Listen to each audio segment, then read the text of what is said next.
Hi everyone, welcome back to my channel. I thought I'd do a video today on how to keep warm in the winter as a wheelchair user, because I use a wheelchair for most of the day unless I'm like sitting on the sofa or I'm in bed, and I have a severe muscle wasting condition, which means I have like very skinny forearms and lower legs, so there's no muscle there to keep my legs and arms warm, so I get very cold in the winter, and there's a few things I do to try and keep warm.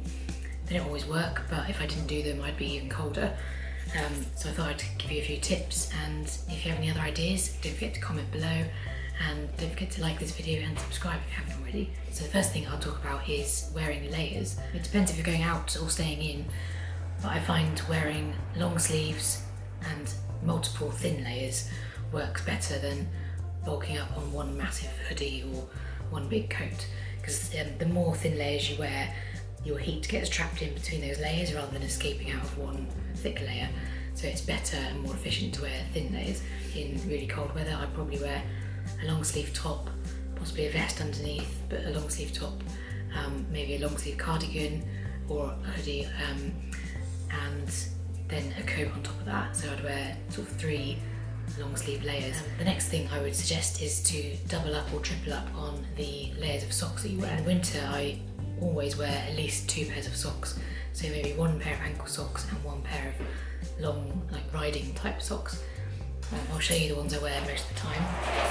These are kind of my go-to socks for the winter. They're really thick. They're kind of like, I think, horse riding socks or something. My other tip would be leg warmers like these. So they're like knitted, cable knit cotton, or just anything kind of knitwear really. The more pairs of socks you wear, the more difficult it is to get boots on, I find. So wearing leg warmers kind of leaves your feet with 1 less layer on, which is good and bad. My next tip would be to wear wrist warmers. I have a pair of wrist warmers like this. They're just like a little tube of knitted, I think my gran made these for me, because she knows I find it difficult to wear gloves and mittens because they kind of get in the way and I can't get my floppy fingers in them. The next tip I have for keeping warm is to drink hot drinks. And I remember my mum always saying to me on like hot summer's days, she used to be like, oh, I can't wait to have a nice cup of tea. And I used to think that was just bizarre, because why would you want a hot drink when you're hot? But I find that drinking hot drinks when you're cold is also good, because it warms up your body from the inside. A few cups of tea throughout the day, or a hot chocolate or something if I'm wanting something sweet. So yeah, drinking hot drinks also helps keep your hands a bit warmer as well, because you're holding the cup. My next tip is to make sure you have the heating on in your house. And I know this is a bit of a difficult one because heating can be quite expensive, and it depends what kind of house you've got, whether it is well insulated or it loses heat quickly.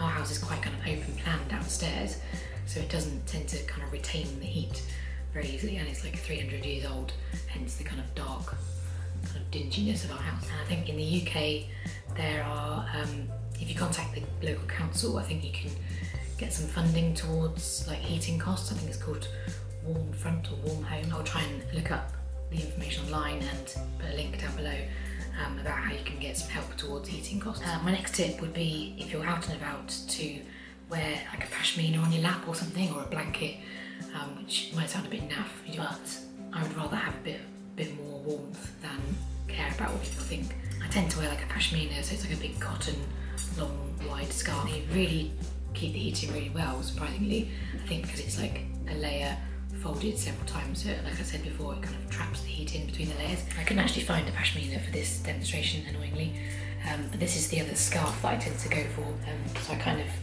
fold it up a few times and just lay it on my lap, and that's quite nice even if I'm indoors, just to kind of keep snuggly and warm. My next tip would be to invest in some thermal leggings or thermal tops. I got these on Amazon a couple of weeks ago, and I bought 2 pairs, and these pair are still in the packet.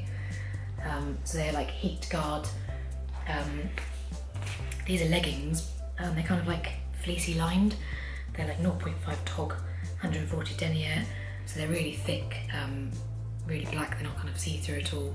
So even if you're able-bodied walking around, you can still wear these. They're still really cozy and comfy. You can wear them underneath other trousers, so you can wear them under jeans. My next tip would be, if you suffer kind of chronically with bad circulation in your legs and even in your hands, you can get a drug called nifedipine, which is I think it's a drug that they give to angina patients, but it also works for lowering your blood pressure because it works by opening up the blood vessels, and it opens up the blood vessels in your extremities really well. So it kind of helps keep the blood flowing to your feet and lower legs and hands and arms. And I take a 5 milligram tablet, and I can take it 3 times a day. My next tip would be to keep moving as much as you can, because there's nothing that makes you colder than sitting still and doing nothing.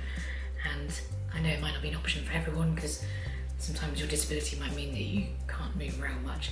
But if you can, move around and just do a little bit of exercising in your chair, or I find that just doing something like that just keeps the blood going around my body and keeps me moving and just keeps me a bit warmer. And my last tip, which isn't always a practical thing, but if you can stay indoors, do, because there's nothing that will make you colder than being out in the cold, which sounds like a bit of an obvious thing, but if you can avoid being outside for long periods of time, try and do that, and just keep retreating into a pub to kind of just get a drink, but also get out of the cold and into the warm. My body seems to get to a point where I get really cold, and then nothing I do, like no matter how many pairs of mittens or layers or coats or blankets or boots or anything, doesn't matter what I do, I'm just cold, and nothing changes it until I get back into the warm. This bonus tip would be, if you have got really cold, freezing cold feet and legs or hands, and you suffer with bad circulation or chilblains,